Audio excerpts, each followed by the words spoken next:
Hey everybody, Josh Rving to Bish's RV down here literally dodging raindrops for you in Middlebury, Indiana to get you some footage of this new model here. This is a good floor plan, and I'm not the type of person that usually gets too awful excited about toy haulers. This new $399 Seismic, though, I think is a smart fit. Now, by default, it has a 13.5-foot garage. It has the option that we're looking at today of adding an additional half bath. The $395, the $399 Seismic both can have the optional half bath that we're looking at today. In case you're curious about the other one, wouldn't you know it, I got footage of that sucker too. But this living room right here gives us one of those kind of larger wraparound sort of kind of home style sectional sort of things, but also with some good dedicated dining space and a really good kitchen. So you have good sofa seating, good entertainment, good kitchen, good dining, and a full-on 13.5-foot private garage and a queen bed slide out, and the ability to have triple air conditioners and an excellent weather package and a standard 6,000 watt generator and a partridge in a pear tree. There's a lot of good stuff going on with this one. Now, any RV has its hiccups, any RV has its high points. I'll mention to you, like I mentioned, it's a queen bed slide. Because they were basically, their production line cannot make an RV really much bigger, they were not able to offer this floor plan with a king bed slide out. So this is a 60 by 80 true queen bed slide, and that is all she is and all she's gonna be because they don't have a magic wand and a board stretcher, effectively. We got 6-point hydraulic auto leveling, dual power awnings. We've got that, of course, ramp patio package, but due to the weather today, I'm not going to be able to get that open. But if you hang with us with a little bit of creative movie magic on behalf of Cousin Garrett, the RV Nerd video editor, I think we're still going to be able to make this footage happen for you today. And if you appreciate how we get down here, we tell you the good with the bad, and even brave the elements a little bit like the post office. Hit that subscribe button. Let us know we're doing a good job. Let's get inside there, out of the weather. And, you know, this kind of reminds me a little bit of a toy hauler version of that rear kitchen pinnacle that's just super, super awesome. The 38 FBRK. If you kind of like that, but you're like, yeah, but I need to bring my golf cart or something like that, that's sort of where this one comes into play. It's not exactly the same because Pinnacle is absolutely a level above this in terms of features and amenities. It's more in line with like Seismic Luxury. This one's Big Brother. But I don't hate what I see here. You know, there's some really good smart content. Like I like the carpetless floor flush slide over here. This company has also completely reinvented their heating system this year. They got rid of the floor heat vents. And some people go, yeah, but that means that my feet get cold if I walk around when I'm cold camping. Not the way that they did this, because they still ran the heat runs through the floor. They just came up with their own way of ducting the heat through cabinet bases without losing massive amounts of airflow. So they kind of gave us a little bit of a best of both worlds thing. Now, over here on the door side of the camper real quick, I do want to point out you have a taller, wider entry door with a window that also has a factory installed shade on, and the quadruple step that you're looking at when you're outside, it actually does have that little gas strut. That's that boxy thing under the fire extinguisher right there, so that you don't have to it's easy to lift and lower. Plus, you notice where my umbrella is over there. Handy little flip-flop shop shoe garage going on. Real quick, sometimes people see the little flap at the end of the side, they're like, oh, there's a problem with the floor. There's nothing wrong with the floor. That's a flap that hangs over the end of the slide floor. And sometimes when because it's like starting to be cold camp season right now, sometimes when it gets cold, they bacon, basically. You know, when you cook bacon and it gets all wavy and wrinkly, that's essentially what's happening here. That is a 16 cubic foot, 12 volt compressor fridge, by the way, with the kind of like, double freezer drawer sort of setup. And again, as compared to Seismic Luxury, things are a little simpler and flatter here, but you have the same pocket screwed lumber core cabinetry. You have the hidden hinges, the magnet holdbacks. You've also got a lot of counter space wrapped around here. Now you might notice how the stovetop is kind of it's a level change down. It's just below the rest of the counter. And I think that if everybody had their way, that wouldn't be the case. I think that if we could all join hands and sing Kumbaya, it would be one solid chunk of countertop all at one level. The trick is suppliers can't do that. There's not a supplier that feeds the RV industry that can essentially ship one U-shaped chunk of countertop space that large. Thing is, though, this kitchen wraps right around the campsite cook. And you've got a lot of counter space and a lot of storage all smashed into a small amount of area. I think sometimes, though, when people look at the wraparound countertop space, you tend to look at it and say, this is the kitchen. Remember that the refrigerator and the pantry are actually behind us right now as we're looking at this. So it's kind of a walk through kitchen. You slip past the kitchen to get back into that, what is this one? 13 and a half foot, I think, potential garage space here. Now, if I'm not mistaken, so Seismic Luxury is, as I recall, is just triple air standard. Seismic that we're in right now normally has dual centralized air. You'll find a central air unit here in the living room and one in the bedroom. Yes, because this one is not outfitted with the optional third air that feeds exclusively into the garage. Now, the air conditioner system, the central air system that's standard, still does have centralized ducts that go into the garage area. Just by default, you don't have the third air on this, but Big Brother Seismic Luxury, there you would. Electric space heat and Tootsie Toaster down below, and you can see how you do still have the dual recliner sections on this wraparound sofa, and it puts you at the perfect little home away from home theater entertainment system right there. Now, something they're very good about is basically all the windows that you're looking at, they're going to open up for airflow, with the sole exception of the window in the entry door. Pretty much everything else does open up and allow some breeze and some air to kind of sweep and cruise through right here. Now, something that's easy to miss is on the, I'm going to call it that elevated shelf buffet section of the dining right there. Take a look at the right corner. Notice they got that handy little pop-up power tower there, some household and some USB outlets available. And this table can extend to be a 4-person table, and the RV includes a pair of fold-away guest chairs. I pulled one of them out. They store it very nicely below the queen bed in the slide. So if you actually, want to have some friends over, play some cards or anything, you literally just pull the table out. There's no leaves that you need to stow away.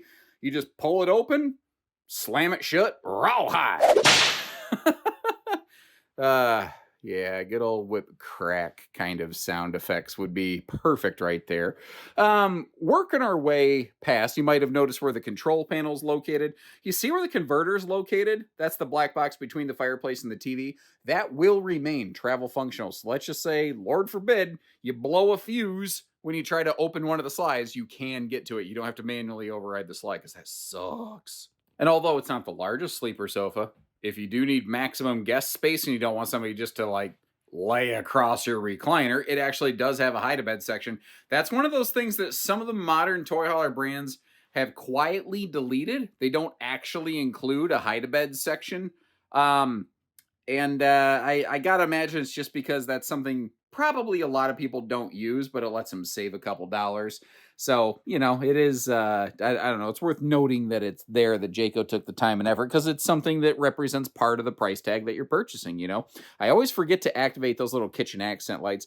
One of my only nitpicky gripes on this is just that there's not a dedicated place for a wastebasket. And I know that sounds kind of petty, but it's something you use every day, It's just one of those things like when somebody squishes the toothpaste from the wrong end of the tube. It's just like a, it's not anything that's going to really stop you from camping. It's just, it's a little daily irritation, annoyance, that maybe theoretically otherwise could have been avoided. Whoa, almost tripped over the table behind me. I tell you, corner of that table, when it hits you right in the backside, we got 8-ball in the corner pocket over here. And believe me when I say that is not my idea of a good time. Don't know why I decided to sing it badly, but anyway, just giving you a little bit of a look around. You haven't really seen kitchen drawers. The good news is that you do have triple drawers down to the floors over there. You've also, again, got that sort of double freezer drawer kind of thing going on right here. And again, this is a 16 cubic foot, 12-volt compressor fridge.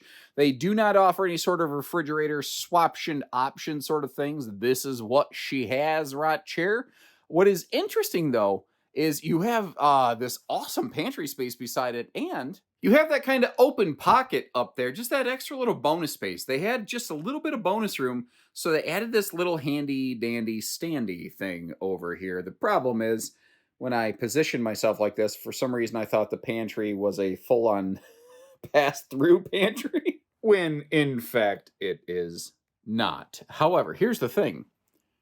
I'm not mad about that because that makes it easier to keep your stuff in the pantry, and every one of these shelves can be set wherever you want it or fully removed.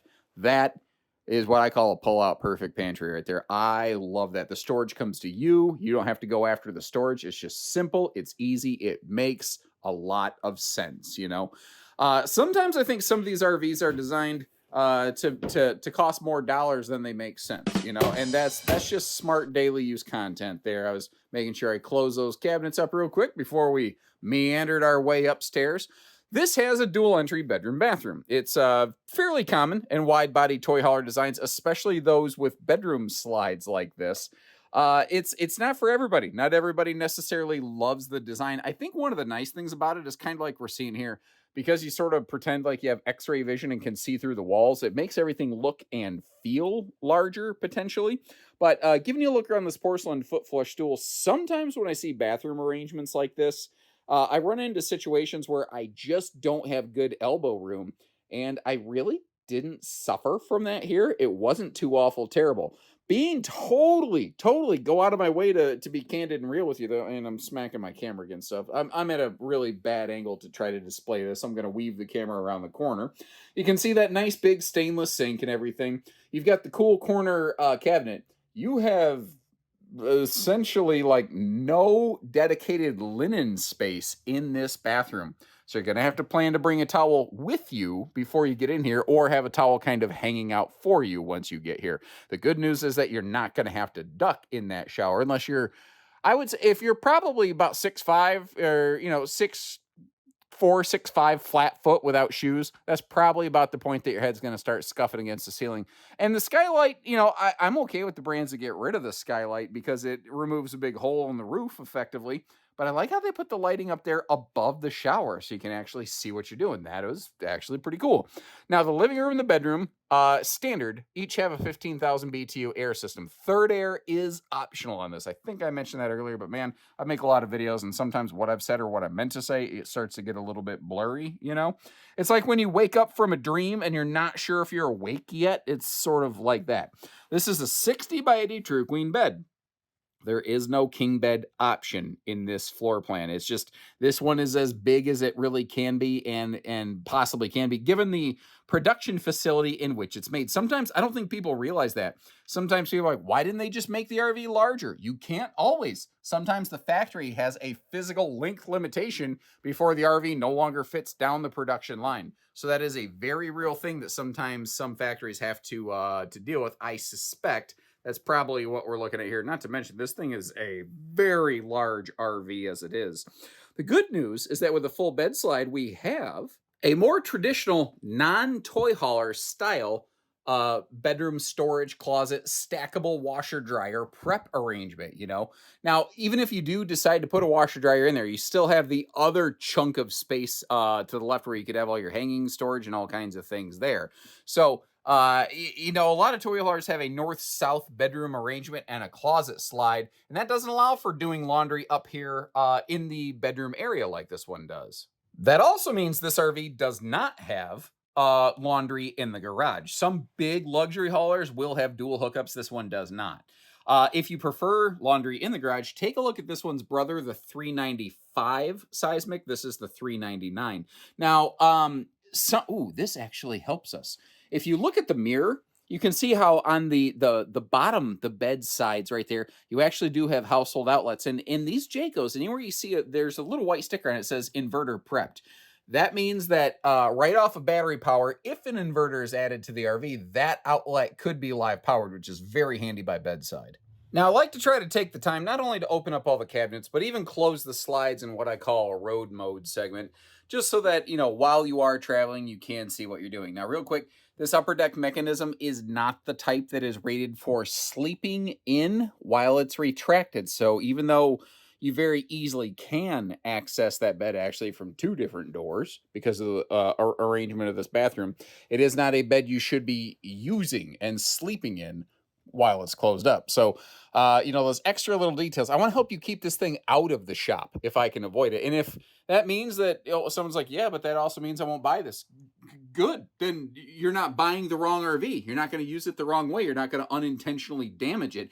Similarly, I wanted to show you what I meant by, you know, kind of folding down the sofa here for travel purposes.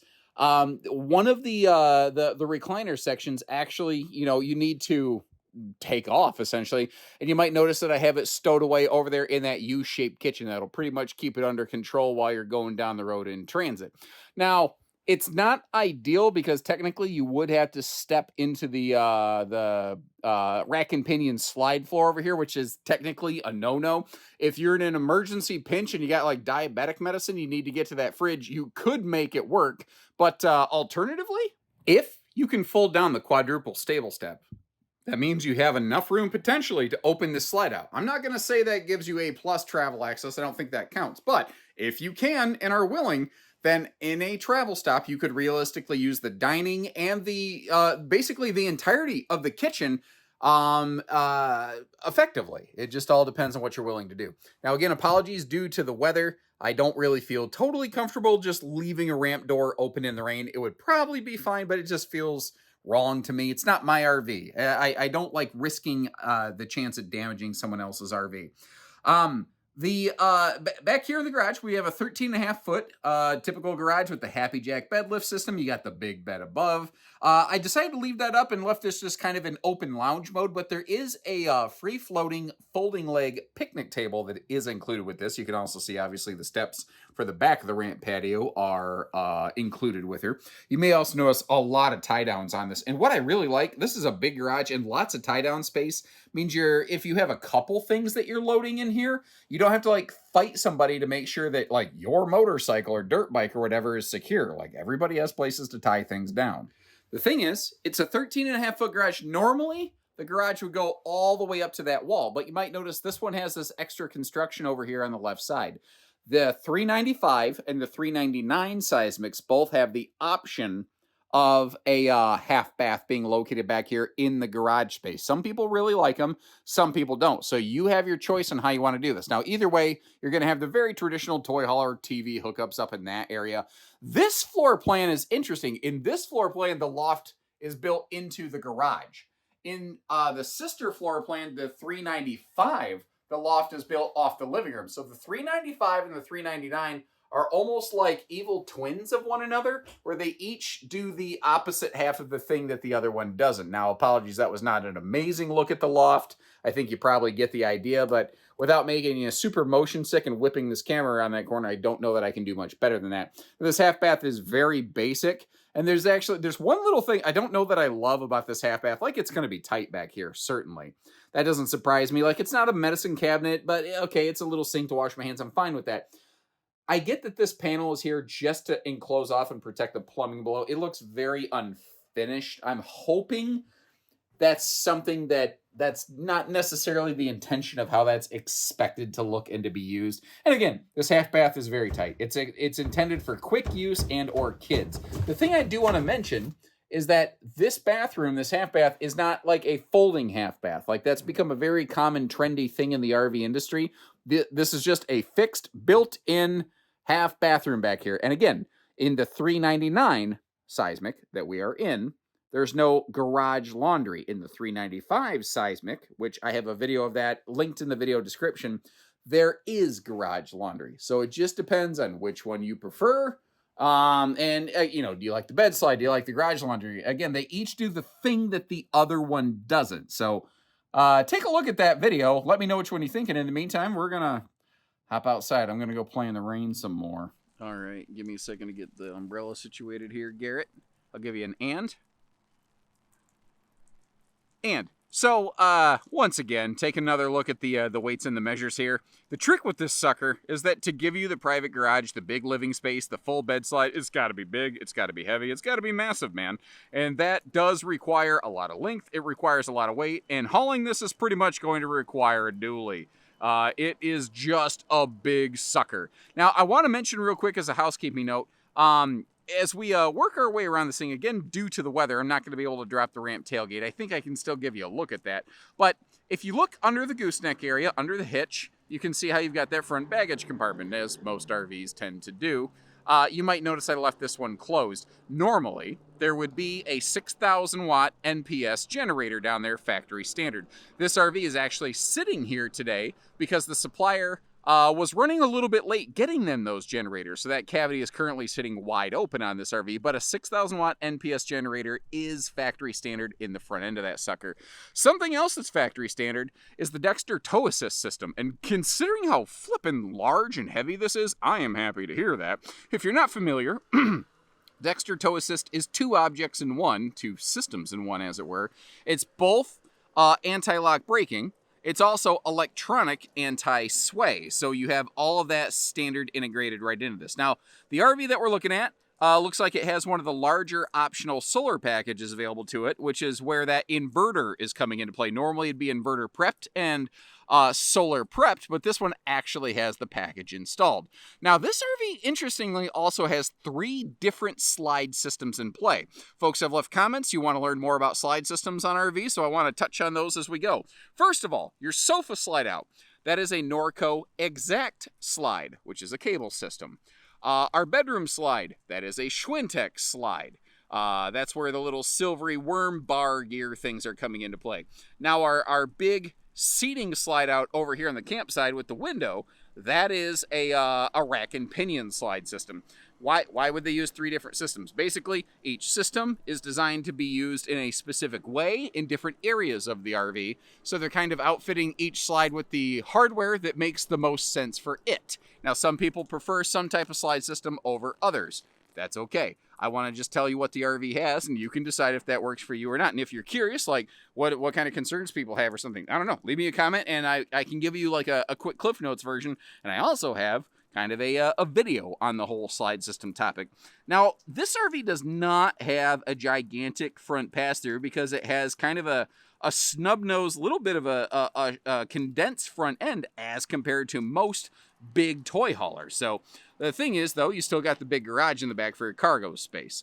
You also have skirt-mounted speakers over here right on the campsite of the RV. I do like that big extra-large door handle, and I forget to talk about this, which is just totally error on my part.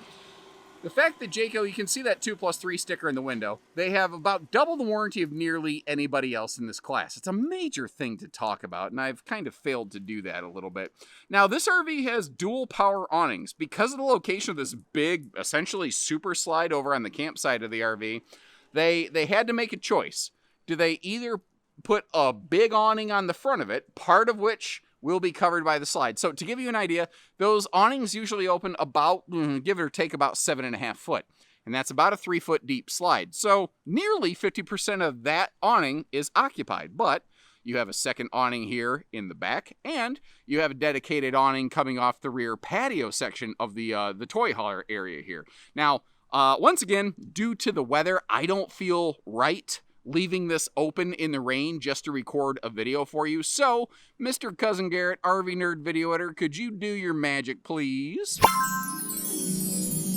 And while we're looking at that, something that I want to mention is, this RV is already very long. Those ramp patio doors open essentially about another 8 foot, plus you factor at least probably another 2 foot for the steps off the back. So because of the length of this, you're going to have to be careful in how you plan your trip, where you take it, as well as where you're going to park it. Like you not only need a bigger vehicle, you need to have special route planning when you come into something like this. Now, toy haulers are very popular out west where the roads tend to be a little bit bigger, more open. There's more dispersed camping. In the Midwest where I'm from, it's very much a significant point of consideration. Now, this RV is prepped and ready. It's for their optional grill package. You've got the gas grill quick connect always down there. You can see the spare tire hanging below that underbelly there. But then you see that thing right there that says J port. Well, that is where essentially the grill thing mounts onto. Something else this RV has that I really like is the J Smart lighting system. It's a turn signal safety package. So semi-tractor trailers, if they flip on the right turn blinker, you ever notice how all of the lights along the passenger side of the RV blink with it? Most RVs don't do that. This is one of the exceptional few that actually has that extra enhanced safety feature. Now, pair that up with the Uniroyal H-rated tires, the anti-lock brakes, the electronic anti-sway, and there's some pretty decent road safety factors in here. There's one thing as relates to ride and handling this does not have that the Big Brother Seismic Luxury would. Like, they both have those nice Uniroyal tires. This is a conventional leaf spring system. When you go up to Seismic Luxury, you will get an enhanced package. So kind of keep that in mind. Ooh, hold on. So, I just noticed something. We have a two-headed sewer monster up there, kind of below that slide. I'm going to swing back up and get you a second look at that. I missed that initially. That looks to be, that's where your bathroom black and gray would outlet. This looks like this is where your kitchen and or potentially half bath. Yes, so it says right there, gray and black holding tank. So this is a kitchen gray and a half bath black, effectively. So it is, you know, there's multiple tanks, there's 2 outlets. I know folks don't always love that, but there you go. I'm not going to skim over it just because it's not pretty. That is a 30-gallon fuel station, by the way, but this is a single fuel cell. This isn't one where it's like split between the generator and the fueling station. So it's a, you know, it would fuel the generator and everything else. Yeah, that is under there. So that white handle looks to be a freshwater drain, because your black and your gray handles for that sewer outlet are back here. So here's what I'm finding. When you get to your destination, if you have on-site sewer, you want to hook that up before you open the slides. That way, all you have to do is pull those levers in the docking center under the bedroom slide, and the rear black and gray poles, those are very easily accessed because you don't have to climb under a slide to get to them. And just one last time again, I do apologize that we're not able to really get the ramp tailgate open today beyond some quick sample footage. But when I got here today, it was sun shining, and then the weather turned to just misery is essentially what it is. It's cold, it's wet, it's not fun. But I still wanted to have something to show for the day, and this is a new floor plan. I wanted to get you some footage. I had a lot of requests for this. So, you know, who else is going to get out here and get you rainy day footage? I guess it's better than nothing, right? Now, a couple times during this video, I mentioned this floor plan has like a brother, the 395 Seismic. That's what we're looking at over here. So I've also got footage available for you on that. And whether you're curious or whether you're serious about, you know, checking that video out or pricing and availability on the 399 that we just watched today, those links will be available to you down in the video description. So no need to call our salespeople to get dollars and cents on one of these things. If we got one in stock, it'll be listed for you. If not, we usually have at least MSRP to give you a rough barometer. And our team, we don't sell for MSRP. We can actually absolutely get you our discounted figure. It just, if we don't have one in stock, we don't have a unit to assign pricing, essentially. So when you're ready, we're ready. And hopefully that information has been handy for you. And if again, if nothing else, if you like how we're braving getting the flu down here for you. I don't know what's going on with my face today. I'm rolling the eyebrows a lot. Hit that subscribe button. We'll catch you on the next one. Hopefully a little bit drier next time. So take care, stay safe, have fun, and happy camping, everyone. Remember, always come prepared.